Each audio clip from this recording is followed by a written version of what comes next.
सकट चौथ व्रत कथा। एक साहूकार और एक साहूकारनी थे। वह धर्म पुण्य को नहीं मानते थे, इसके कारण उनके कोई बच्चा नहीं था। एक दिन साहूकारनी पड़ोसी के घर गई। उस दिन सकट चौथ था। वहाँ पड़ोसन सकट चौथ की पूजा करके कहानी सुना रही थी। साहूकारनी ने पड़ोसन से पूछा, तुम क्या कर रही हो? तब पड़ोसन बोली कि आज चौथ का व्रत है, इसलिए कहानी सुना रही हूँ। तब साहूकारनी बोली, चौथ के व्रत करने से क्या होता है? तब पड़ोसन बोली, इसे करने से अन्न, धन, सुहाग, पुत्र सब मिलता है। तब साहूकारनी ने कहा, यदि मेरा गर्भ रह जाए तो मैं 1.25 सेर तिलकुट करूँगी और चौथ का व्रत करूँगी। श्री गणेश भगवान की कृपा से साहूकारनी के गर्भ रह गया तो वह बोली कि मेरे लड़का हो जाए तो मैं 2.5 सेर तिलकुट करूँगी।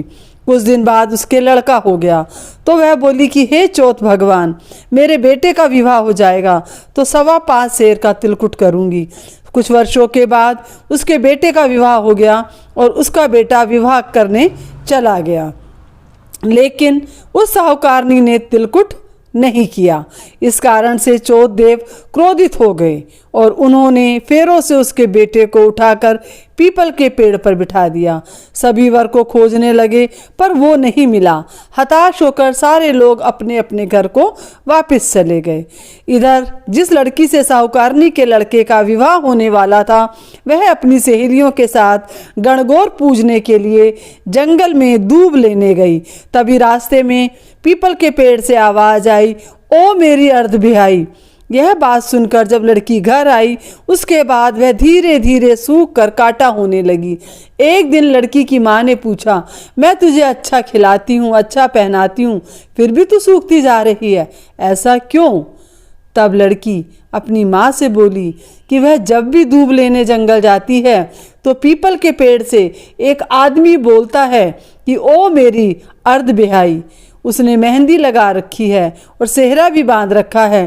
तब उसकी माँ ने पीपल के पेड़ के पास जाकर देखा, यह तो उसका जमाई है। तब उसकी माँ ने जमाई से कहा, यहाँ क्यों बैठे हो?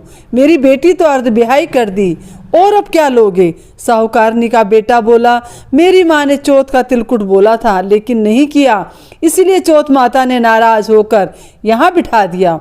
यह सुनकर उस लड़की की माँ साहूकारनी के घर गई और उसने उससे पूछा कि तुमने सकट चौथ का कुछ बोला है क्या?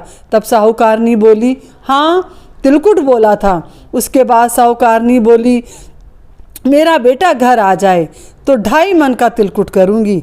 इससे श्री गणेश भगवान प्रसन्न हो गए और उसके बेटे को फेरों में लाके बिठा दिया। बेटे का विवाह बहुत ही धूमधाम से हो गया। जब साहूकारनी के बेटा और बहू घर आ गए तो वह बड़ी खुश हुई और वह बोली कि हे चौथ माता, आपके आशीर्वाद से मेरा बेटा बहू आज घर आए हैं, जिससे मैं हमेशा तिलकुट करके व्रत करूंगी।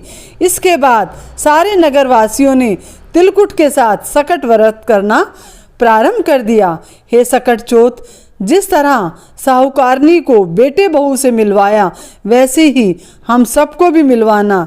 इस कथा को कहने वाले और सुनने वाले और सुनाने वाले का भला करना। बोलो सकट चौथ की जय। श्री गणेश देव की जय।